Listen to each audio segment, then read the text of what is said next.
Ես չգիտեմ դուք ինչպես, բայց Տերը լուրջ կանչուն է ձեր համար։ Ես չգիտեմ դուք ինչպես եք զգում։ Շնորհակալություն Ռեմա ջան։ Ամբողջ փառաբանության երկրպագության ժամանակ զգում է ինչ որ մի բան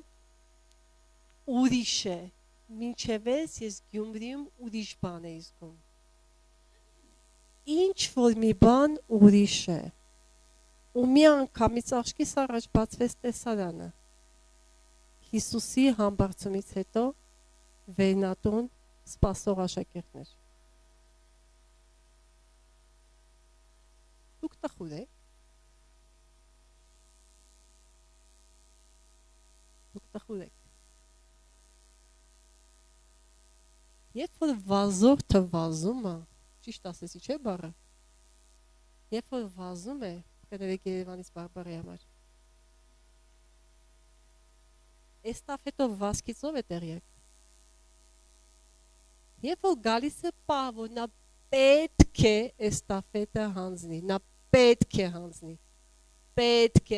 երեք անգամ եմ ասում,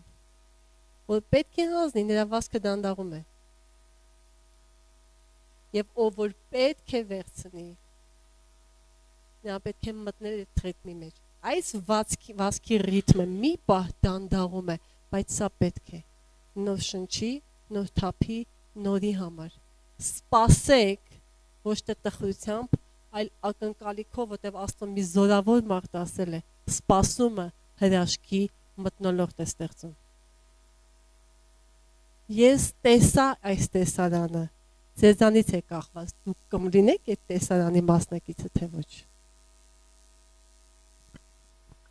Ինձ հետ եք։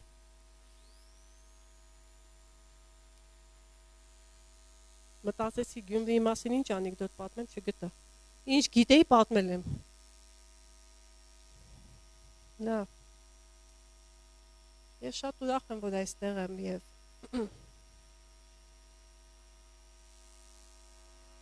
Գիտեք, որպես կանոն քարոզիչները քարոզում են ինչ որտեղ իրենց հետ է խոսել։ Այն ինչ որ անկապրել են, վերապրել են, բայց միայն դա չի, դա հիմքն է, դա արմատն է, դրա վրա ամեն բան այսպես կամաց կառուցվում։ Այսինքն այն մտորումները, որ մենք Տիրոջ հետ ունենք, բնականաբար ես չեմ կարող Սերգեյի մտածածի մասին քարոզել։ Ես մտածում եմ, Տերը ինձ պատասխանում է։ Ումա եթե ես այստեղ եմ, նշանակում է դուք ձեզ էլ է պետք, այն ինչ որ մենք միասին մտածել ենք։ Ոչ միայն ինձ։ Ուրեմն Ինչ է մանանան, Աստվածաշնչյան ուսանողներ շնորհավորում եմ ձեզ։ Ես հիշեցի իմ Աստվածաշնչյան դպրոցը, որ մեզ դիպլոմ չտվեցին։ Ես հիշեցի, որ ես Աստվածաշնչյան դպրոցում ամեն ինչ էի անում, նաև ուսանող էի։ Եվ ես հիշեցի ինչպես էի երազում։ Կային ուսուցիչներ, որոնց նայում էի եւ եղել են, գիտեք, իմ մեջից բխում էր, ասում էի, Տեր, ես ուզում եմ իր նման ուսուցիչ լինեմ։ Պարզվեց եղա, չգիտեմ հիմա իրենց նման եմ, նման չեմ, բայց ես դարձա ուսուցիչ եւ շնորհակալ եմ Աստծուց իմ առաջին դպրոցի համար, իմ առաջին ուսուցիչների համար։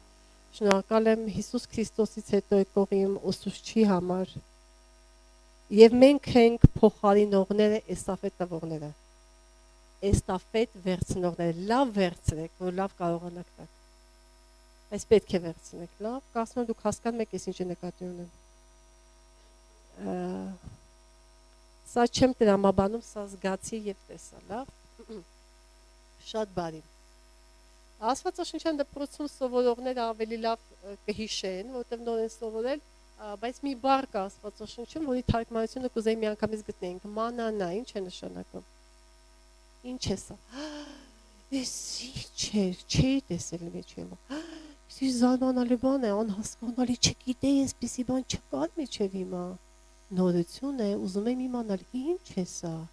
Մանանա, ինչ է սա։ Գիտեք, հետաքրքիր է, սատանան ամեն բան աղավաղելու ընդունակություն ունի, միակ ընդունակությունը նրա սա է, ամեն բան աղավաղելու։ Եվ վերջին ժամանակները նա ճակերտավոր մանանաներ է տալիս աշխարհին։ Երբ որ մենք միացնում ենք ինտերնետ, ինքը զարմացնելու համար է։ Ինքը մեզ կրթելու համար չի, մեզ դաստիարակելու համար չի, թեև դա անում է հակառակ ուղղությամբ։ Իր նպատակը մեզ դեպի լավը տանել չի, իր նպատակը զարմացնելը, որ շատ փող գումար է հավաքի, չէ՞։ Իսկ մենք էլ այդ խայծը բռնում ենք, ինչ, ինչ է, ինչ է, սա էլ ենք ասում, բայց մենք զարմանում ենք։ Սա սատանայի մանանան է, որ նա ամեն օր տալիս է։ Նա ամեն օր տալիս է։ Հիմա մենք պետք է իմաստություն ունենանք, որպեսզի հասկանանք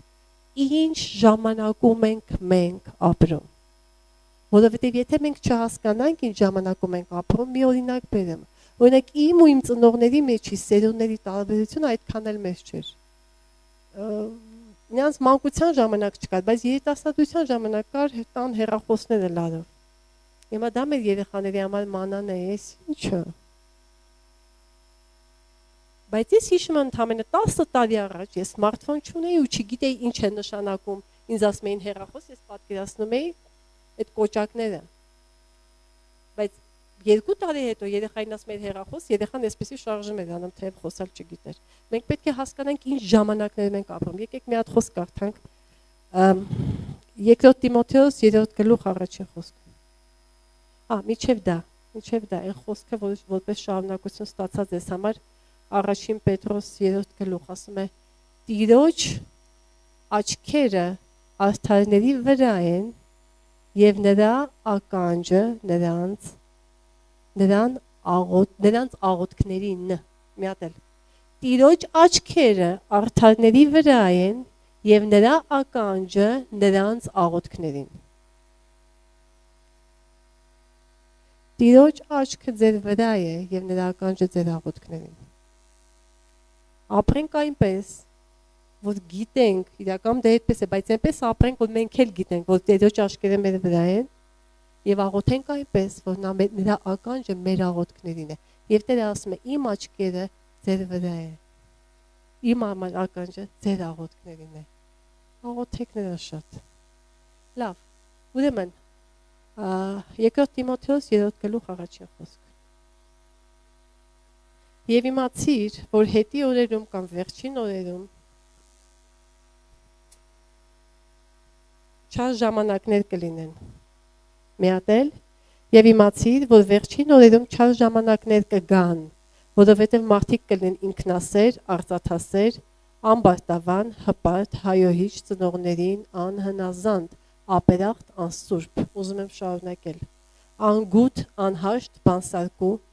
անժուշկալ, դաժան, անբարեսեր, մատնիչ, հանդուգն, գոռոզ, ավելի ցանկասեր, քան թե աստվածասեր։ Ուրեմն ասում է վերջին ժամանակներում չար ժամանակներ են լինելու։ Այստեղից հետություն բարիք չփնտրենք մեր ժամանակներում։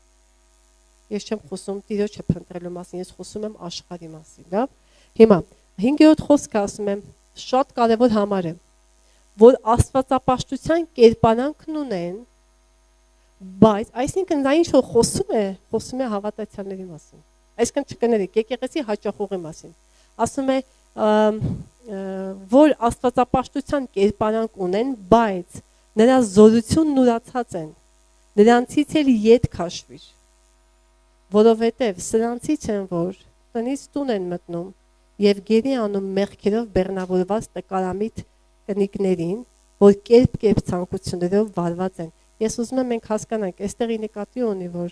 կանայք, ովքեր այն ժամանակ գրագետ չէին, կրթություն չունեին, ասում են իրենց հեշտ էր սխալ վարդապետության մեջ տանել։ Հիմա կինը վերցնենք, այստեղ մտցնենք մարդ, լավ։ Հիմա որ ամեն ժամանակ սովորում են եւ երբեք դեպի ճշմարտություն գիտությունը չեն կարողանում գալ։ Ամեն ժամանակ սովորում են, բայց երբեք ճշմարտության գիտությանը չեն կարողանում գալ։ Այլ ինչպես որ այստեղ անունները ասում, Մովսեսին հակառակեցան, այնպես էլ սրանք եւ հակառակ են կերում ճշմարտությանը, մարդիկ մտքով ապականված անպիտան հավատքի համար։ Այսինքն նրանք ովքեր աստվածապաշտության կերպարանքը ունեն, բայց իրենք ապրում են ուրիշ սխալ բանով, սովորում են, բայց չեն հասկանում, նրանք հավատքի համար անպիտան են, լավ, ինչպես անենք, որ մենք այսրանից զերծ մնանք, հա? Ինչպես անենք, որ զերծ մնանք, չէ, որ մենք արդար ենք, չէ, բայց մենք տեսնում ենք, որ այս մարդիկ իրենք եկեղեցում էին։ Ունեն նրանք կերպարը աստվածապաշտության։ Պողոս Առաքյալը, Պետրոս Առաքյալը եւ Հուդան նոր կտակարանում գրքեր գրեցին, Պետրոսի երկրորդ թուղթը եւ Հուդայի թուղթը նրանք կարճ թղթեր են, բայց այս երկուսն էլ իրենք գրված են սուտ վարդապետությունների դեմ, որոնք գալու են վերջին ժամանակներում։ Իսկ վերջին ժամանակներում լինելու են շատ սուտ վարդապետություններ։ Հիմա իմ ամբողջ խոսքը սրա հանդեպ մասին է։ Ինչպես անենք, որ մենք եկեղեցում կարողանանք առողջ մնալ եւ հրաժարենք, ասում եմ, այդպիսիներից հեռու մնացեք։ Լավ, այդպիսիներից հեռու մնացեք։ Ամբողջ պատգամը սրա վերաբերյալ է, եկեք բացենք երկրորդ առաջին մնացածած 12-րդ գլուխ 32 խոսք։ Ինձ հետ եք։ Դերորդնի ձեզ։ Առաջին մնացորդած 12-րդ գլուխ 32 խոսք եւս կկա։ Ուրեմն միջև կարդալը, այստեղ խոսում է Դավթի բանակի մասին։ Դավիթը նոր է, լրիվ նոր է թագավոր դարձել Սավուղի մահից հետո եւ նրա մոտ գալիս են վերնագին անգամ 12-րդ գլխի գրված է Դավթի զորավար օգնականները եւ ընդհանրապես իմ պատգամի անունը թագավորական բանակի զորավարներն են։ Թագավորական բանակի զորավորները կներեք։ Ուրեմն ասում է 12-րդ գլուխ ասում է Դավթի բանակի զորավոր կամ Դավթի զորավոր օգնական է։ Սրանք տարբեր ցեղերից մարդիկ էին, ում Տերը բերեց։ Օրինակ 18-րդ խոսքում ասում է 17-ը կարդամ, ասում է 16-ից եւ Բենյամինի որդկանցից եւ Հուդայից էլ եկան Բերթը Դավիթի մոտ։ Տարբեր ցեղերից գալիս էին, գիտեք ինչպիսի մարդիկ, ովքեր նիզակով կռվել գիտեն, ովքեր սրով կռվել գիտեն, շատ արհեստավարժ էին։ Ասում են նրանց դեմքերը առյուծի դեմքերի նման են, այս 12-րդ գլխում այդպես է գրված, ասում է արագաշարժ էին այծյամի պես, քաջ էին եւ քաջարի։ Այսպիսի որակավորումներ կար։ Գալիս էին ամեն ցեղից իրենց հրամանատարներով, իրենց ձեռքերով գալիս էին միանում էին Դավիթին։ Հիմա 16-րդ խոսքում ասում է Բենյամինի որդկանցից եւ Հուդայից էլ եկան Բերթը Դավիթի մոտ եւ Դավիթը նրանց առաջը դուրս եկավ եւ պատասխան տվեց եւ ասեց նրանց. Եթե խաղաղությամբ եք եկել ինձ մոտ ինձ օգնելու, իմ սիրտը ձեզ հետ մեկ կլինի, բայց եթե խաբեությամբ, որ ինձ իմ թշնամիներին մատնեք, իմ ձեռքում անօրենություն չլինելով, այն ժամանակ մեր հայրի Աստվածը տեսնե եւ հանդիմանե։ Եվ հետաքրքիր բան ասում է, եւ հոգին պատեց իշխանների գլուխ Ամեսային եւ նա ասաց. մենք քոնն ենք ով Դավիթ։ Ասում է հոգին պատեց իշխանների գլուխ Ամեսային։ Այս բոլորին Տերն էր բերել Դավթի մոտ։ Զորավորներին էր բերել Դավթի մոտ։ Դա հավաքում էր Տերը Դավիթի շուրջը հավաքում էր թագավորական բանակ։ Տերը հավաքում է հիմա իր թագավորական բանակը։ Եվ այս զորավոր կռվողների մեջ, ովքեր արհեստավարժ էին եւ Տիրոջից առաջնորդված գալիս են Դավիթի մոտ, 32-րդ խոսքում ասում է, տեսեք, Իսաքարի որդկանցից ովքեր եկան, որ ժամանակի գիտությունը ունեին եւ հասկանում էին, թե Իսրայելը ինչ պետք է անի։ Նրանց 200 գլխավորները եւ նրանց բոլոր եղբայրները նրանց հետ համաձայն էին։ Ուրեմն այս Իսաքարի որդիները ովքեր որ մոտեցան 200 գլխավոր ունեին, նրանք բոլորը ինչ էին անում, գիտեին, ճանաչում էին ժամանակները, երկրորդը հասկանում էին այդ ժամանակներում ինչ անել։ Աստված է զորավոր բանակում,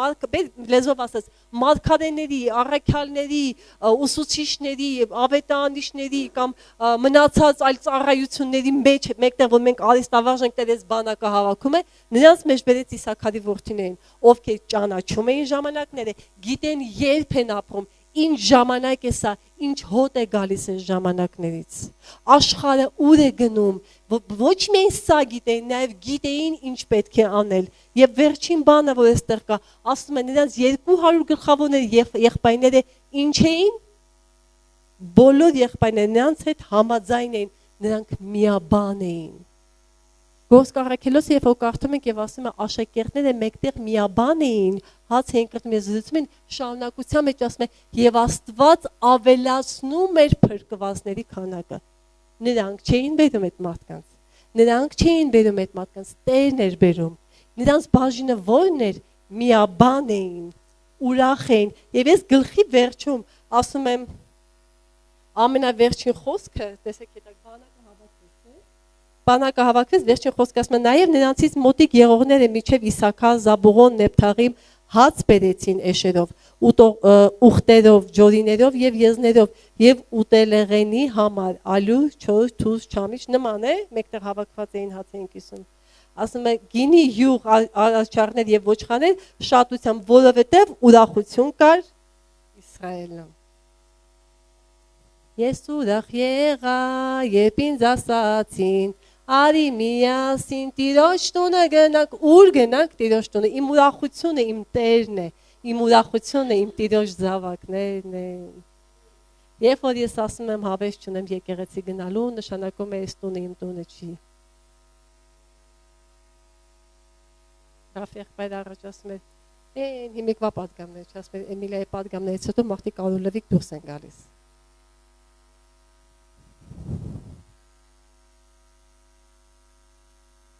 Իսաքարի որդիները ճանաչում էին ժամերն ու ժամանակները եւ նրանք միասին էին, միաբան էին եւ ուրախ էին, որովհետեւ Տերն էր նրանց միացրել։ Գիտեք, Իսրայելի տոների մեջ 7 տոներ է, ես այստեղ ես չեմ դասավանդել, թե ես եմ դասավանդել, չեմ հիշում արդեն։ 7 տոներ, ուրեմն այդ 7 տոներից միայն մի տոնի ժամանակ է, որ պարում են։ Վերջն է, տաղավարահարած տոնը, որը խորհրդանշում է երկնքի հարսանիքը։ Մնացած բոլոր տոները հիշատակի օր են։ Մեզ թվում է, թե ուրախությունը պարզապես պետք է անպայման թողնենք։ Ուրախությունը սա վստահություն է Տիրոջ հանդեպ եւ սեր է Տիրոջ հանդեպ։ Սա հոգատարությունը իմ կողքիներին հիշատակի օր է։ Տերը մեզ հետ է, Տերը մեզ չի մոռացել, արել է, նորից կանի։ Ամեն։ Հիմա այստեղ ասում է Իսաքարի որդիները սրանք էին։ Ինչն էր պատճառը։ Ասում են նրանք եկան Դավթին օգնելու 22 խոսքը, այստեղ ասում է շատ սիրուն բան է ասում։ Ասում է որովհետև այն ժամանակ օրստորե գալիս էին Դավթի մոտ նրան օգնելու մինչև որ նրանք մի մեծ բանակ եղան։ Հիմա եթե բացել եք Աստվածաշունչը, ասեք ինչի պես Աստծո բանակի պես։ Տերը Աստծո բանակն է հիմա հավաքում։ Ամեն։ Ամեն։ Մենք բոլորս այդ հրավերը ունենք։ Տերը հավաքում է, Աստծո բանակն է հավաքում։ Ասում է, գիտեք ինչու, որովհետև Դավիթը երբ որ թագավոր դարձավ, ինքը դեռևս 7 տարի միայն Հուդայում էր թագավոր։ 7 տարի հետոնով Դավիթը կդառնա ամբողջ Իսրայելի թագավորը։ Միգուցե Դավիթը սա չէր հասկանում,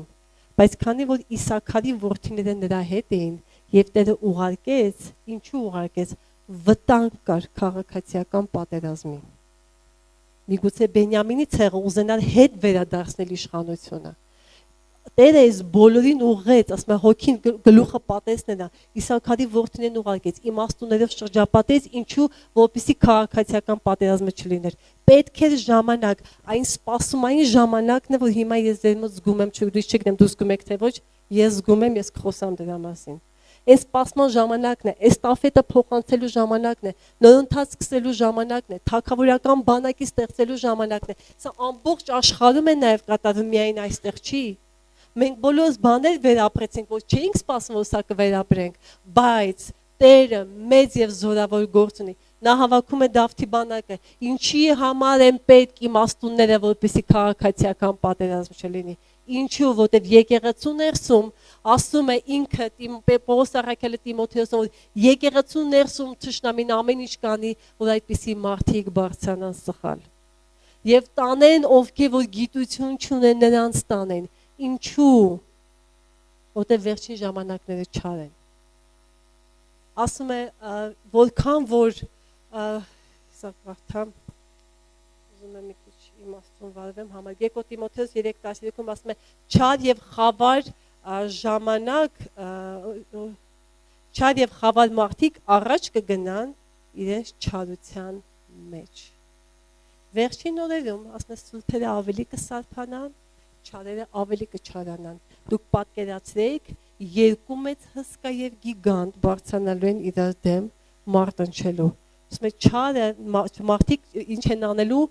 ուժեղանալու են իրենց չարության մեջ։ Եվ սատանան ամեն ինչ անելու է, որովհետեւ մարդիկ դուրս գան եկեղեցուց։ Մենք միգուցե սպասենք կատարյալ բան, բայց հիշեք, մենք չենք կարող սա ունենալ, որովհետև անգամ Հիսուսի աշակերտների մեջ կար դա։ Եվ թշնամին գիտի, սողոսկելով եկեղեցի, նա կկարողանա ամենամեծ վնասը հասցնել այն արդարներին, ում վրա Տիրոջ աշկերը եւ ականջը նրանց աղոթքներին, որովհետեւ նրանք հիասթափվեն։ Եվ պատգամի շարունակությունը սա ինչպես անենք, որ չհիասթափվենք։ Առաջինը, ճանաչենք, որ լինելու է այսպիսի բան։ Եթե լինի, սա մեր համար սատանայի մանանա չլինի, ասենք ինչ է սա։ Հասկանալի եմ խոսում։ Մենք չզարմանանք, իմանանք, որ այսպիսի բան լինելու է։ Հիմա արդեն սուտ վարդապետություններ կան եւ շատ կան, ու մարդիկ կան, որ հարել են այդ վարդապետությունն ու քարոզում են, որոնց ես ժամանակին իմ մտերիմ ծառայակիցներն եմ ընդունել եւ համարել։ Ես արդյոք ունեմ երաշխավորություն, որ չեմ ընկնի դրա մեջ, չունեմ։ Ունեմ միայն մի երաշխիք եւ դա Աստծո խոսքն է։ Եթե ես նրա մեջ խորացած եմ, շարունակությունը կտեսնենք։ Սա է, սրանով եթե մենք ապրենք, եթե մեր շարժառիթը ճիշտ լինի, հիմա չեմ վախեցնում ձեզ, քաջալերում եմ։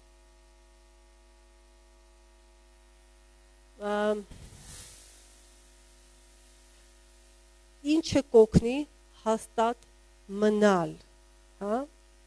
Ինչը կօգնի հաստատ մնալ։ Երկրորդ Տիմոթեոս 13-րդ գլուխ նորից բացենք։ Ինձ հետեք կներեք երկրորդ Տիմոթեոս նորից 3-րդ գլուխը բացենք։ 15 խոսքը։ 15 խոսքը, մի հատ բաց չթողեմ։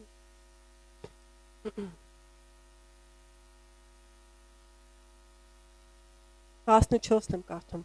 Բայց դու հաստատ կաց։ Որ ասում է ինչպիսի մարդիկ կլինեն, չէ՞, նրանք հավատքի համար անպիտան են, 14 խոսքում ասում է, բայց դու հաստատ կաց նրանցում, որ սովորեցիր եւ հավատացիր։ Եվ գիտենալով, թե ումից սովորեցիր։ Եվ որ մանկությունից ծուփ գրքերը գիտես, որ կարող են քեզ իմաստուն անել փրկության համար։ Այն հավատքի ձեռոն, որ Քրիստոս Հիսուսումն է։ Ինչպիսի մարդիկ կլինեն, ովքեր ուրիշներին կշեղեն, ովքեր գիտությունից թույլ կլինեն, չէ՞։ Այս մարդիկ նրանք արդեն հավատքի համար անպիտան են, խանձված են, հա, ունեն կերպարանք աստվածապաշտության, սովորում են, բայց չեն հասկանում, միտքը չեն տես, այս լրիվ չապաշխարող մարդու հատկանիշներ են։ Նա ով գալիս է հպարտ է, իր մասին է մտածում, եւ ասում է, բայց դու հաստատ կաց նրանցում, ինչպես որ սովորեցիր եւ հավատացիր, եւ գիտանալով թե ումից սովորեցիր, սա շատ կարեւոր է, եւ որ մանկությունից ծուփ գրքերը գիտես, որ կարող են քեզ իմաստուն անել փրկության համար, այն հավատքի ձեռով, որ Քրիստոս Հիսուսումն է։ Ես անց հետո գալիս են խոսքը, որ ամեն ինչ է Աստվածաշունչ է, որ Աստվածաշնչյան դպրոցում անգիր են կանում, չէ՞, ինչ անելու համար, հանդիմանության ուղղելու, արդարության խրատելու համար։ Ուրեմն պետք է մեր հավատքի մեջ հաստատ մնանք եւ հավատքի մեջ հաստատ մնալու համար մենք ունենք մի քանի կարևոր քայլեր։ Առաջինը հիշենք, որ Տերը հավաքում է թագավորական բանակ։ Երկրորդը հիշենք, որ Տերը այս բանակ կանչել է Իսաքարի որդիներին ամատկանց, ովքեր իմաստուն են, նրանք ճանաչում են ինչ ժամանակում են ապրում, չար է ժամանակը, սա է ասում Աստծո խոսքը, նրանք ճանաչում են ժամանակներում կգան սուտ վարդապետներ եւ ասում են նրանք հասկանում են ինչ պետք է անել, հիմա սա է ինչ անենք։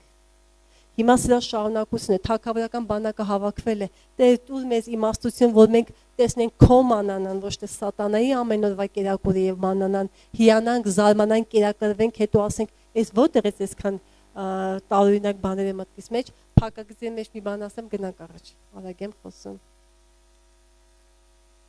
Մի նեյրոհոգեբանի է լսում ես վերջերս, հոգեվոր է նա նաեւ, ասում է չխաբվեք։ Եթե դուք կարծում եք, որ մի բան լսեցիք եւ անցան տարիներ եւ դուք դա մոռացաք, ինքը ոչ միտեղ էլ չի կորել, այստեղ մնացել է։ Եվ կմնա մինչև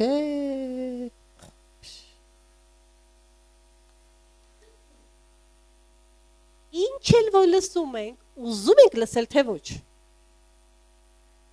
Հիմա ովքեր որ հեռախոսներ ունեն, այն կարճ վիդեոներ կան, որոնք ստեղծված են հատուկ մարդկանց բթացնելու համար։ Նստում ենք 2 րոպե նայելու, վերջանում ենք 3 ժամ հետո։ Եվ մենք չգիտենք հաջորդ այդ հոլովակը, որ գալու է, ինչ է ինձ ուզում ասել։ Ով է դա ընտրում է ոմն մեկը, որ ուզում է իր մանանայով շակերտավոր մեզ կերակրել։ Հիմա այդ նեյրոհոգեբանը ասում է, ինչ որ լսում ենք, մնում է այստեղ։ Եվ հիշենք, ենթագիտակցությունը գիտակցությունից երբեմն ավելի զորավոր է։ Եվ այն ինչ որ այստեղ նստում է, այդ էլ որոշում է, թե մենք ինչ քայլ կանենք։ Այդ էլ որոշում է, մենք կհնազանդվենք Տիրոջ ձայնին, թե ոչ։ Դա է պատճառը, որ երբ Եփեսացիս թղթում Պողոս առաքյալը ասում է սպառազինվեք, նա ասում է փրկության սաղավարտը։ Սաղավարտը փրկությունը այս մտքի հետ շատ կարևոր նշանակություն ունի։ Ամեն աղբ չլսնենք այստեղ, լավ, սիրենք իրան եւ մաքուր պահենք։ Հիմա ինչպես անենք, որպեսզի հասկանանք ինչ անել այս ժամանակներում։ Մեր հավատքի կենտրոնական վարդապետություններից երկուսից եմ այսօր խոսելու։ Կենտրոնական վարդապետություններից երկուսից։ Առաջինը Մատթեոս ավետարան խնդրում եմ բացեք։ Մատթեոս ավետարան 16:16։ Շատ ճանաչված հատված է, բայց ես կկարդամ այն։ 13 խոսքից կկարդամ։ Եվ Հիսուսը դուրս գնաց Փիլիպպիա, Կեսարիայի կողմերը եւ իր աշակերտներին հարցնում էր եւ ասում. Մարդիկ ինձ համար ով են ասում, որ մարդի որդին լինի։ Նրանք էլ ասեցին, ոմանք թե Հովհաննես Մկրտիչն է, իսկ մյուսները Եղիան, ուրիշներն էլ Երեմիան կամ մարգարեների մեկը, նրանց ասեց. Իսկ դուք ով եք ասում ինձ համար թե լինեմ։ Սիմոն Պետրոսը պատասխան տվեց եւ ասեց. Դու ես Քրիստոսը, կենթանի Աստծո որդին։ Եվ Հիսուսը պատասխան տվեց եւ ասեց նրան. Երանի քեզ Սիմոն Հովնանի որդի, որտեղ մարմինը եւ արյունը չհայտնեց քեզ, բայց իմ հայրը, որ երկնքում է, ես էլ ասում եմ քեզ, որ դու ես Պետրոսը, եւ այդ վեմի վրա դու ես Պետրոս, եւ այդ վեմի վրա կշինեմ իմ եկեղեցին, եւ դժոխքի դռները չեն հաղթի նրան։ Մեկնաբանները ասում են, որ այն վեմը, որի վրա շինում է եկեղեցին, այս հայտնությունն է, որ դու ես Քրիստոս կենթանի Աստծո որդին։ Սրա վրա կառուցված եկեղեցուն չեն հաղթի դժոխքի դռները։ Ինչպես Պետրոսը հասավ սրան։ Այս հայտնությանը Պետրոսը ինչպես հասավ, որ դա այն էր, որը նրան օգնեց անգամ 3 անգամ աղքաղաղը 3 անգամ չկանչած ուրանալուց հետո ուժ գտնել, ապաշխարել եւ դառնալ առաքյալներից ավագը։ Ինչ հայտնություն է, այս հայտնությունն է, որը նրան Տերը բացեց։ Սա այն հայտնությունը չէ, կարդացի, չորեքշաբթի, ուրեմն չորեքշաբթին 3 շաբթիվանից հետո է գալիս, էսի սրա այդ մի հատ կապն է, հից հայտնություն ստացա, եկեք սրա մասին խոսեմ։ Սա չի հայտնությունը։ Հայտնությունը սա է, Աստծո մասին մի կարևոր բան, որ նրան ճանաչում ես ել ավելի, որ մինչև այդ նրան չէիր ճանաչում։ Եվ ասում եմ, մարմինը քեզ սա չբացեց, այլ ով հայրը, որ երկնքում է։ Ինչ է, Պետրոսը մինչև այդ մի բան էր եղել, որ Պետրոսը հասկացավ, որ Հիսուսը կենթանի Աստծո որդի Քրիստոսն է։ Մինչև այդ դերը ստիպել էր Պետրոսին, որ ինքը մտներ մի նավ, որը գնալու էր դեպի փոթորիկը։ Մեր բոլոր ձգնորս առաքյալները գիտեին, որ շատ շուտով փոթորիկ է լինելու։ Աստծո խոսքում 16-րդ գլխում գրված է, ասում է, եւ նա ստիպեց, որ նրանք նստեն այդ նավը առանց Հիսուսի։ Եվ հիմա Պետրոսը տեսնում է ինչպես է Հիսուսը այս փոթորիկների մեջով քայլում։ Եթե մինչև այդ առաջվա փոթորիկի ժամանակ Հիսուսը իրենց հետ էր եւ նրանք ասեցին Հիսուս, մի բան արա եւ նա հանդարտեցից, ապա այստեղ տեսնում են փոթորիկը չի հանդարտում Հիսուսը խաղաղ քայլում է այս փոթորիկի մեջ։ Եվ ասում է, ասա որ ես էլ գամ։ Պետրոսը այս իր ամենադժվար եւ ամենահիանալի ապրումը ունեցավ Հիսուսի հետ։ Պարտությունը սուզվեց, հաղթանակը քայլեց նրա հետ միասին եւ ճանաչեց այն Աստծուն, որին մինչեւ այդ նա այն ասեց, որ մինչեւ հիմա ոչ ոք դեռևս չէր ասել։ Դու ես Քրիստոսը, կենթանի Աստծո որդին։ Սա մեր հավատքի հիմքն է։ Եթե մենք սա հստակ գիտենք ով է Քրիստոսը մեր կյանքում, ոչ թե սրանով միայն, այլև ամբողջ էությամբ ես ճանաչում եմ նրան, ես գիտեմ ով է նա, դժոխքի դռները իմ կյանքը չեն հաղթի։ Եվ այն սերունդները, որ մենք կունենանք, այդ սերունդերին էլ չեն հաղթի դժոխքի դռները, այս եկեղեցին է, որ Տերը պատրաստում է, այս սա է նշանակում ինչ անել, Աստծո հետ մեկանալ, անգամ դժվարության ժամանակ, ոչ թե աղաղակել, որ Տեր փրկիր ինձ կամ ինչի դու սա թույլ տվեցիր, դու ստեպեցին մենք մետներ նավակ, ինքան երիտասարդներ կան, որ ասում են, մեզ պետք է այդքան ծառայելը, որ հիմա չամուսնացանք։ Շատ կան, ես ինքան եմ ցավում, ենքա ժողովողի օրն ենք ընկել ես վերջերս, այնքան երկար ենք քայլել, որ արդեն զգում ենք նախ հիշելու շատ բան ունենք, հետո ցավալի ու կորիզներ ունենք, հա? Ինչու, որովհետև նրանք այս հայտնությունը չունեին։ Այս դժվարության ժամանակ Պետրոսը ինքը պարզապես ասեց, իր մանանան Տերն էր, Տեր, ես ինչ էր, սա էր նրա կերակուրը, ես էլ եմ ուզում, միայն կենթանի Աստծո որդին սա կարող է անել։ Այսպիսին են Իսաքարի որդիները, այսպիսին են Աստծո թագավորական բանակի Իսաքարի որդիները։ Ամեն։ Եվ ասում եմ դժոխքի դռները չեն հաղթի նրան։ Եվ երկրորդ հիմքը, նույն բանը մենք տեսնում ենք Հովհաննես ավետարան, եկեք միասին բացենք Հովհաննես ավետարան 11-րդ գլուխ, ինձ հետ եք։ Այո։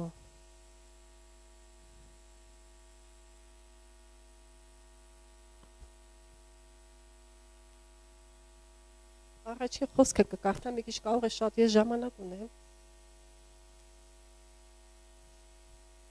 Ասում եմ առաջին խոսքից։ Եվ մի հիվանդ կար, որ անունը Ղազարոս էր Բեթանիայից, Մարիամի եւ նրա քույր Մարթայի գյուղից։ Ուրեմն երրորդ խոսքը։ Եվ նրա քույրերը ուղարկեցին նրա մոտ եւ ասեցին. Տեր, ահա նա, որին դու սիրում ես հիվանդը։ Այստեղ բանալի բառը որին դու սիրում ես։ Հետաքրքիր է Հովհաննես ավետարանում մենք շատ ենք հանդիպում, 4 հոգու ենք հանդիպում, որտեղ Հովհաննեսը գրում է որին Տերը սիրում էր։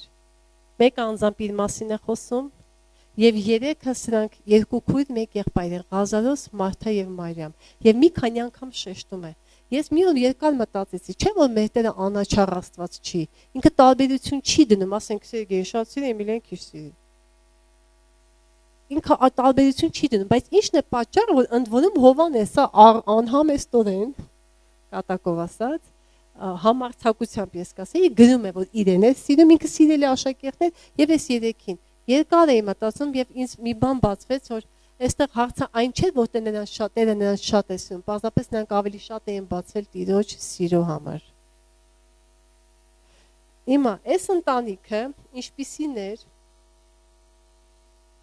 այս ընտանիքում մենք մի քանի անգամ ենք հանդիպում, առաջինը, որ տեսնում ենք, երբ որ Հիսուսը, ասում են, որ Հիսուսի խոսքը առաջինը ընդունել է Մարթան, եւ նա Հիսուսին հրավիրել է իրենց տուն, եւ Հիսուսին որպես վարդապետ ճանաչել են հետագայում նաեւ Մարիամը եւ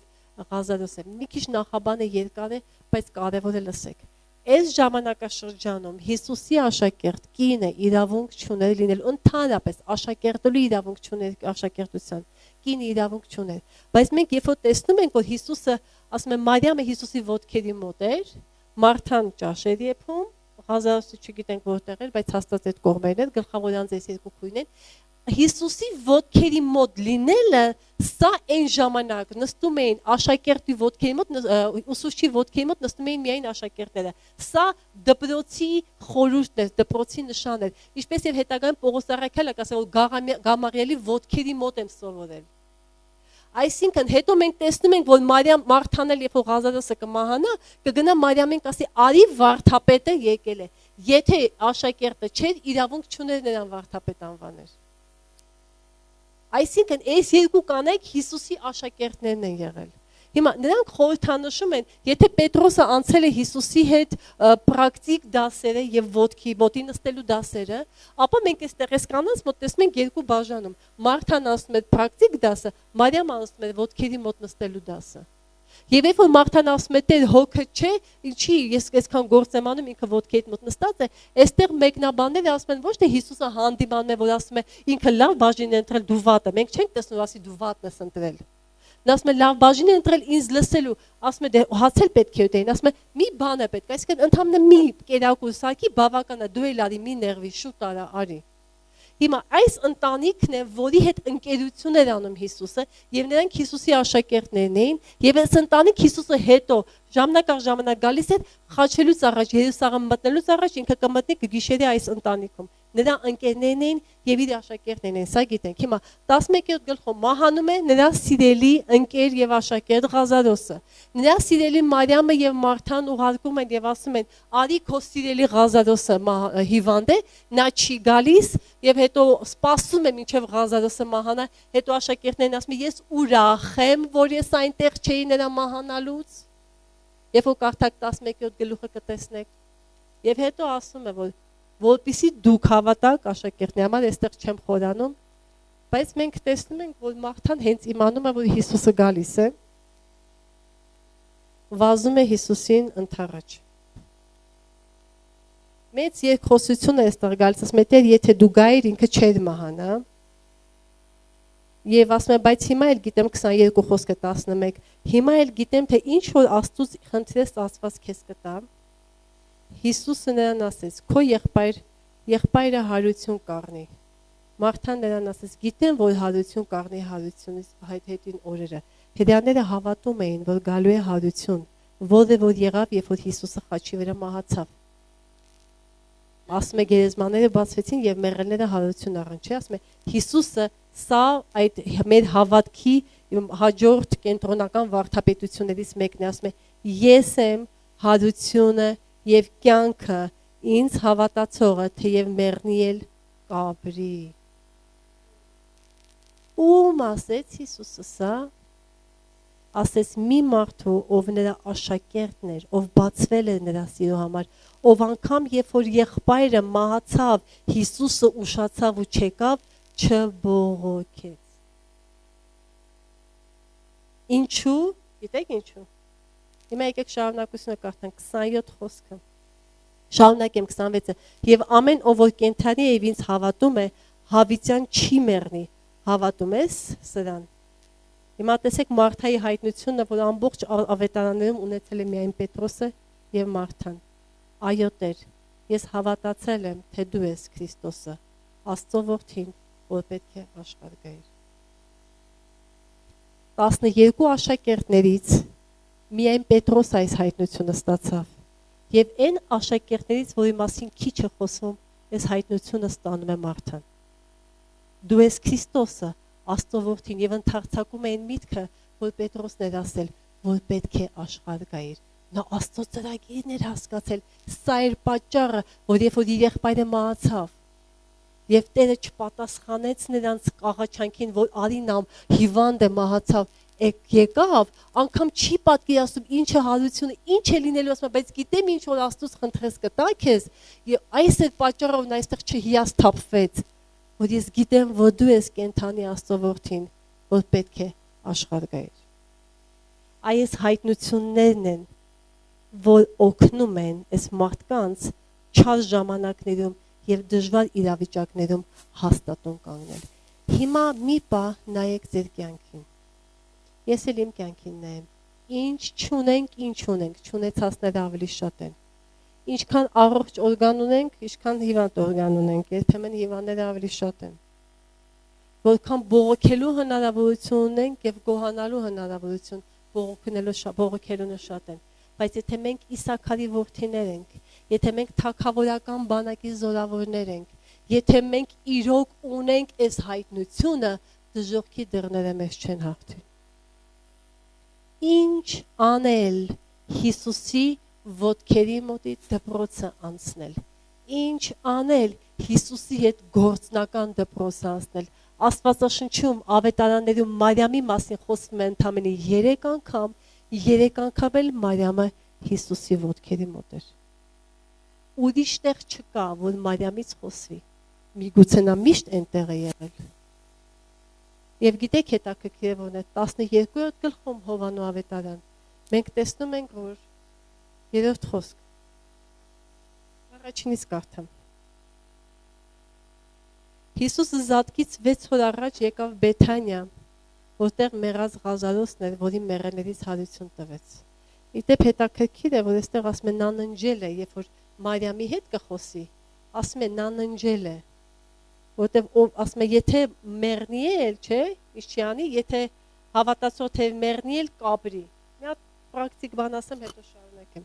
Ուրեմն իմ տատիկը 14 թվականին գնաց երկինք։ Ես այսքան ուշադիր չէի նայել այս համարներին, գիտեք, որ ասում էին հիսունական եկեղեցում, ասում են նա ննջեց, ես չէի հասկանում, ինչ են ասում, ննջեց ու կոնկրետ մեռնել բառը չէին օգտագործում։ Երբ որ տատիկս արդեն պետք է գնար, այսպես ասենք, հիշում եմ դրա առաջ օրը ամբողջ օրը ինձ էր կանչել, ես էլ ճամբարում էի, զույգերի ճամբարում էի, առավոտ շուտ Ռաֆեղբայրը գործ ուներ Երևանում, նրա հետ մեքենայով եկա, գնացի, տատիկս էլ ոչ խոսում էր, ոչ պատասխան էր տալիս, բայց ես հիշում եմ, ես խոսեցի Հիսուսից նորից, խոսեցի նրա հետ, աղոթեցի իր համար, ու ես այդ աղոթքի ժամանակ կյանքում առաջին անգամ ես ընդհանրապես գերբնականի մեջ քիչ եմ մտնում, ես ուսուցիչ եմ։ Տանը մի գերբնականի մարդ բավական կատակ, ուրեմն դրան մոտ 2 հրեշտակ զգացի, ֆիզիկական աչքերով չէին։ Շատ բարձրահասակ էին, ես զգում էի, որ նրանք լուռ կանգնած էին ու սպասում էին, հսկում էին։ Սպասում էին երկնքից երբ պետք է գա, այ հիմա, որ տատիկիս հոգին առաջնորդեն դեպի երկինք։ Ես մահվան ոգու կամ մահվան հրեշտակի ներկայություն չզգացի։ Ու երբ որ ես համաները կարդում եմ, համոզվում եմ, արդեն գիտեք, ես եւ ոտքերի մոտի դպրոցն եմ ասում, հա, եւ պրակտիկ, որ այո, նա որ Տիրոջ մեջ է, չի մահանում, ննջում է։ Մեր ետևից Տիրոջ հրեշտակներն են գալու, եթե իհարկե չհափշտակվենք։ Հա։ Հիմա, եսի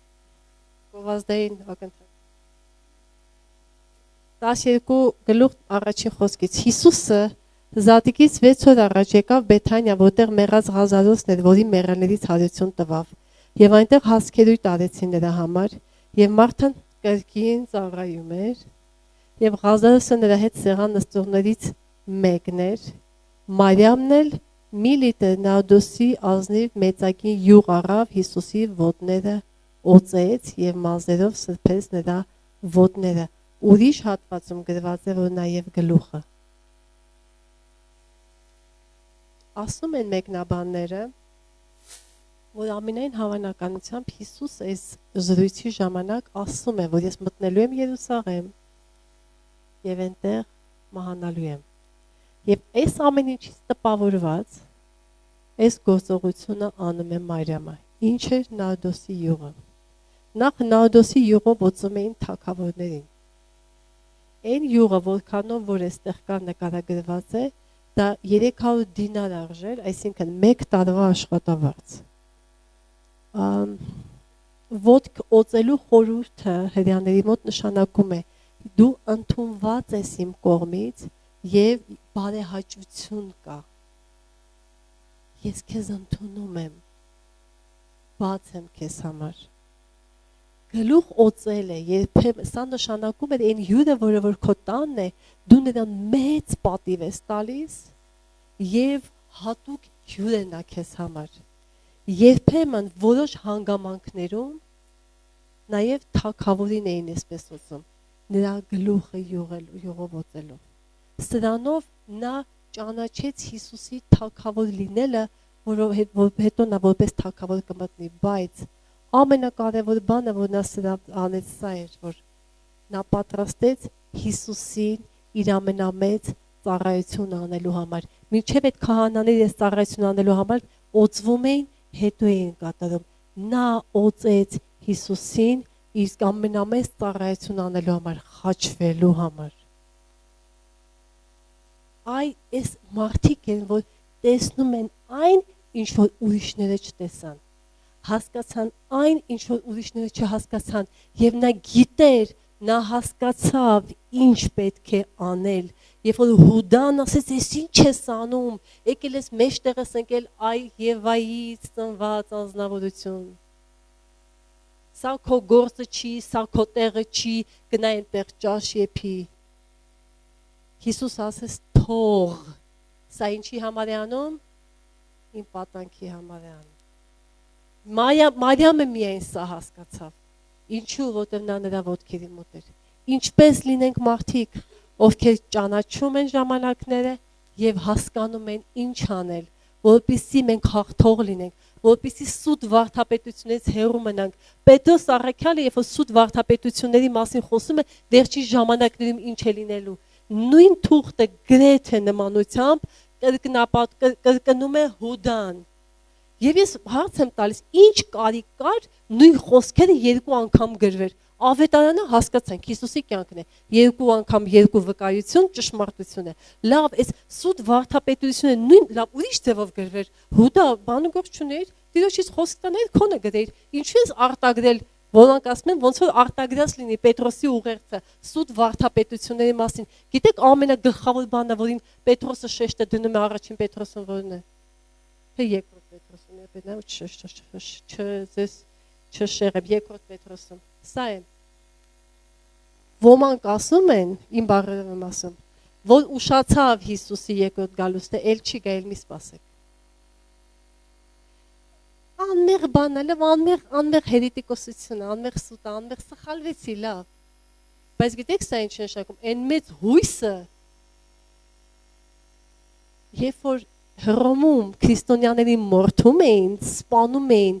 այն հավատարմությունը, որ նրանք ունեն, ես չգիտեմ, մենք հիմա ունենք, թե չունենք։ Առյուծը գալիս է ինձ ուտում է, միայն մի բան է պետք է միլա, ասա, որ Հիսուսը քո տերը չի ու վերջ։ Նրանք մինչև վերջ գնաց, իսկ մենք հիմա կներեք երբեմն նպաստ ստանալու համար ամեն ինչ հորինում ենք։ Հիմա, տեսեք, այստեղ նրանց հավատարմությունը շատ մեծ է, չէ՞։ Ինչն է նրանց պահում, այս ժամանակ Տերը տվեց հայտնության գիրքը։ Հիսուսը գալիս է թագավորելով։ Մենք հիմա զոհ ենք անում, որ ինքը մեծ պտուղ է ունենալու, եւ այդ պտուղի հաղթանակը, վերջնակետը Հիսուսի գալուստն է, եւ մեր ինչն է այս երկրի վրա թագավորությունը։ Այս սուտն էին նրանք մտցնում, որովհետեւ այս սրանով, եթե Հիսուսը այս մի բանը ասեց, չարեց, ասեց կգամ, հիմա չի գալու, դա հավատա նշանակում է նրա բոլոր ասածները հարցականի տակ է դրվելու։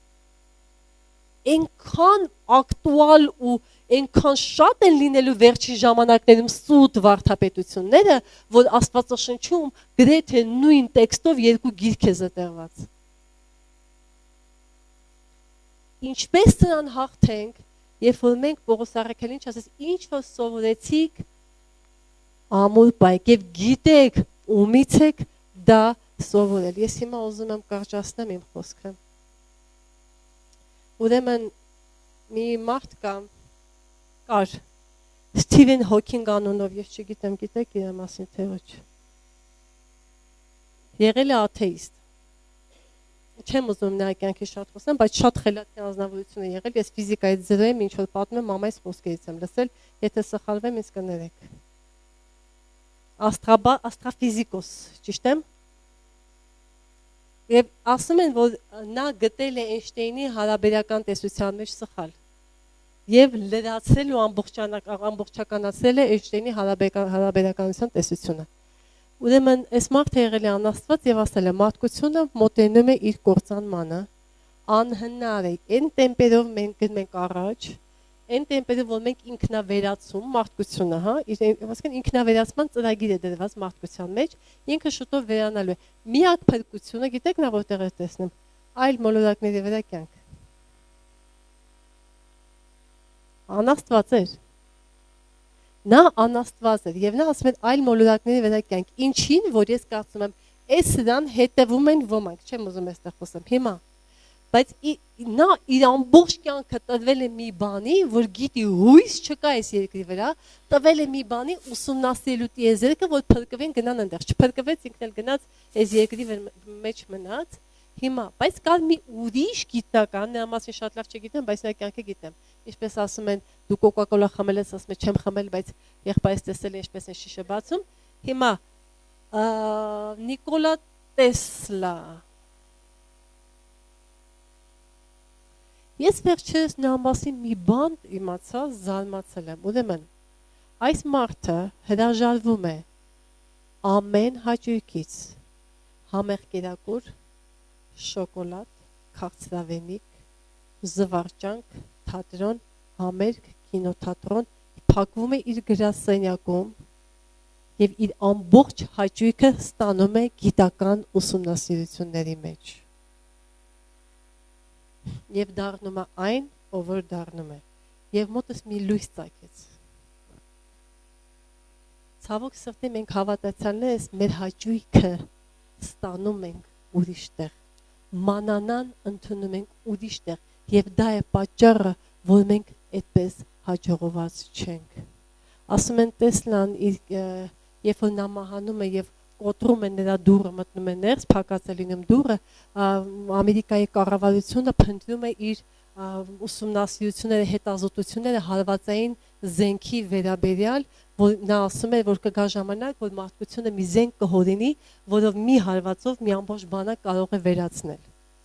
Եվ նա այս հետազոտությունները ուներ, բայց ասում են, չգիտեմ որքանով է ճիշտ, որ նա մահանալուց առաջ այս բոլոր հետազոտությունները, որ արել է, այրել է։ Ի տարբերություն Սախարովի մասին չգիտեմ, գիտեք թե ոչ, նա անունով հրապարակ կա Երևանում, նա իր կյանքի վերջում կասի ես մի բանի համար փոշմանեցի, որ հայտնագործեցի ջրածինը։ Ես դա արեցի ի օգուտ մարդկությանը, բայց դրանից ես չգիտեի, որ ստեղծեցին ջրածնային զենք, որը գրեթե ատոմային ռումբին համարժեք զենք է։ Եվ նա ասում է ես փոշմանեցի, որ սա արեցի։ Այո, մերսի Հայկ եղբայր։ Գիտեք ինչի եմ ես այս ամեն ինչ ասում։ Տեսեք մարդիկ եւ Տեսլան նույն կերպով ասում է, որ մարդկությունը շուտով վերանալու է։ Նրանք ճանաչեցին, հասկացան ժամանակը, բայց նրանք չգիտեին ինչ անել։ Գոնե Տեսլան մի քայլ առաջ այդ զենքի հետազոտությունները, ամեն ինչ ուսումնասիրությունը հրկիզեց, որ մարդկությունը գոնե մի քիչ երկար ապրի, բայց նրանք այդ իմաստությունը չունեին, որպեսզի իմանային ինչ անել, բայց Աստված մեզ տվել է այս իմաստությունը։ Որտեղից իմանանք, նախ ինչպես զանազանենք, երկրորդը ինչպես հասկանանք։ Տերը ասեց, դուք որ նայում եք երկնքին եւ տեսնում եք ամպերը կուտակվել են, նշանակում է շուտով անձրև է գալու։ Այդպես կիմանաք, որ գալիս է ինչ Տիրոջ օրը։ Եվ հետո Մատթեոս Ավետարան 24-րդ գլխում ասում է, ով որ մինչև վերջ համբերի կփրկվի։ Իսկ հայտնության գրքում ասվում է, որ 7 եկեղեցին, ամեն եկեղեցուն վերջում ասում է, ով որ հաղթեց, նորանուն կգրեմ սպիտակ խճի վրա, ով որ հաղթեց, կենաց ծառից կուտի, ով որ հաղթեց եւ այսպես բոլոր խոստումները։ Հիմա Տերը մեզ կանչել է լինել թագավորական բանակի զորավորները, որի մեջ նա ուզում է տեսնել Իսաքարի որդիների, ովքեր ճանաչում են եւ հասկանում են ինչ անել, ճանաչում են ժամանակը եւ հասկանում են ինչ անել, եւ երրորդը, ովքեր միաբան են, ովքեր չեն մտածում, իմ մասին գիտեք, ես կարծում եմ հերետիկոսությունները ինչու են ծնվում, մերժվածությունից, այս լավ հայտնություն ստանամ, որ նրա հայտնությունից ուժեղ է, այստեղ հարցը Աստվածանո ճանաչությունը չի, այստեղ հարցը ես երևամ, ինչու դու ոչ, դու այո, ես ոչ, ես այսքան մրցակցություն ոչ մի տեղ չեմ տեսել եւ նախանց, որքան որ երբեմն կներեք եկեղեցում։ Ամեն մեկը Տիրոջից խոսք ստացա, գնում եմ եկեղեցի հիմնել, բայց գնում են ապստամբությունից ելնելով իրենց արքայությունը, ես էլ կամ տեսեք։ Բայց չէ որ մեր Տերը ասեց, ով որ հավատա, չի մեռնի։ Սա ամենագերագույն պատիվն է։ Աշակերտները գնացին, բևեր հանեցին, հիվանդներ բժշկեցին, Եկան եւ ուրախ Հիսուսին պատմեցին, ասին. Տեր, մեռելներ հարություն առան, դևերը մեզ հնազանդվում էին։ Տերը ասեց. իսկ ես ձեզ ասում եմ, ուրախացեք նրա համար, որ ձեր անունները գրված են երկնքում։ Եթե մենք մեր ամենամեծ հայտնությունը սա է, որ ով որ հավատա կփրկվի, ու լինենք նրա ոտքերի մոտի աշակերտ, այնքան մտերմանանք, որ ասի սա իմ սիրելի աշակերտն է, ես նրան սիրում եմ։ Մենք կարիք չենք ունենա խառնվելու, թե ինչու այս մեկի այդ հայտնությունը ստացավ, ես ոչ, ստացավ, որովհետև նա հրաժարվեց ամեն տեսակի սատանայի տված սուտ մանանալից։ Նա դադարեց զարմանալու սատանայի գործերով, մենք պետք է զարմանանք եւ հիանանք Տիրոջ գործերով։ Եկեք այնքան կենտրոնանանք նրա վրա, ինչ որում Տերը մեզ տվել է, որ մեզ չհետաքրքրի այս աշխարհի փառքը, ինչպես Տեսլային չհետաքրքրեց։ Որ մենք մեր կողքինին նայելով, որ առաջ է գնում, փոխանակ ուզենանք նրան հետ քաշենք, ու ես գնամ առաջ, ես էլ նրա հետ էստաֆետը տանող լինեմ։ Ինչու են սուտ վարդապետություններ ծնվում, որովհետև մարդիկ ապստամբ են։ Ես այս վերջերս նկատել եմ սուտ վարդապետություններ, ինչու նոր բաներ, այսի ոչ մեկ չգիտի այդ նոր բանը, որ ուզում են հորինել, այսինքն նրանք են, ովքեր մի ժամանակ իրենց հովիվների դեմ են դուրս եկել։ Դավիթը, որի շուրջը Տերը հավաքեց մեծ զորավոր բանակ, երբևէ անգամ այն թագավորը, որի վրա այս Տերը ձեռքը հետ էր քաշել, որի վրա իջել էր դևը, դևերը անգամ նրա դեմ ոչ մի վատ բան չխոսեց։ Դրա համար էլ ասեցինք Դավթի արմատից Հուդայի առյուծը։ Ամեն, եկեք կանգնենք ոտքի։ Իսաքարին եւ նրա որդիներին ոչ ոք չէր սովորեցրել ինչպես ճանաչել ժամանակները միայն Տիրոջ հոգին։ Նույն կերպով ինչպես Մովսեսի ժամանակ Քաղեբին ոչ ոք չէր սովորեցրել ինչպես հավատալ միայն Տիրոջ հոգին։ Մենք երբեմն մտածում ենք, որ մեզ պետք է լինենք առաջնորդի կողքը եւ Հովվի կողքը, միայն այդ ժամանակ մեզ կտեսնեն եւ մենք զորավոր գործեր կանենք, բայց ես ասում եմ, Տերը մեր բոլորի Աստվածն է։ Հեսուն իր բաժնի համար էր Մովսեսի կողքը, բայց Քաղեբին Տերը իր գործի համար բանակում պատրաստեց։ Եկեք որոշում կայացնենք, եթե ունենք այս ցանկությունը, լինել Իսաքարի որդիների եւ Քաղեբի նման, որ իրեն ոչ ոք չսովորեցրեց, բայց նա ճիշտ հավատաց եւ մինչեւ իր կյանքի վերջին օրը եղավ հաղթական եւ պտղաբեր։ Աշխարհը կարիք ունի, որ Դավթի բանակը գնա առաջ։ Աշխարհը կարիք ունի, որ մենք դադարենք աղաչող բանակ լինելուց, այլ լինենք Տիրոջը աղոթող, պատասխանը ստացող եւ թշնամուն ծնկի բերանակ, որովհետեւ Տիրոջ աչքերը արդարների վրա են։ Ես ուզում եմ այս շեշտը նորից գնա, Տիրոջ աչքերը արդարների վրա են, ովքեր են արդարները, այսօր առավոտյան մամայիս այս համարը նվիրեցի, մամաս ասեց Էմիլիա, բայց բոլորը մեղք են գործում, ասեցի մենք արդարացված ենք Հիսուսի արյունով։ Եվ այն հայտնությունը, որ ունեցան Մարթան, Մարիամը եւ Պետրոսը, այս հայտնությունը շատ կարևոր է։ Ինքը թվում է ամենաառաջին բանն է, դրանից ավելի կարևոր հայտնություն է, դա ամենակարևոր հայտնությունն է։ Եվ սրանով բռնենք, եւ թե եթե հավատամ, չեմ կորչի, կփրկվեմ, հավիտենական կյանք ունենամ, որտեղ Հիսուս Քրիստոսը կենթանու Աստծո որդին էր, որ պետք է գար, եւ նա եկավ եւ խաչվեց, եւ իր արյունով ես ունեմ փրկություն եւ փրկագնված բնավորություն։ Ինձ մնում է միայն ոտքերս լվանալ, ինձ մնում է միայն ամեն օր ապաշխարել, ամեն օր մաքրվել, ամեն օր Տիրոջից ներողություն խնդրել, եթե պետք է Տիրոջից ներողություն խնդրել, չհպարտանալ եւ չասել ես 30 տարվա զորավոր ծառայող եմ, ես ինչպես գնամ խոստովանության, ամեն օր սրբվենք եւ մաքրվենք եւ Տիրոջ աչքերը մեր վրա կլինեն այս ժամանակ եւ նրա ականջը մեր աղոթքին։ Տերը օրհնի ձեզ։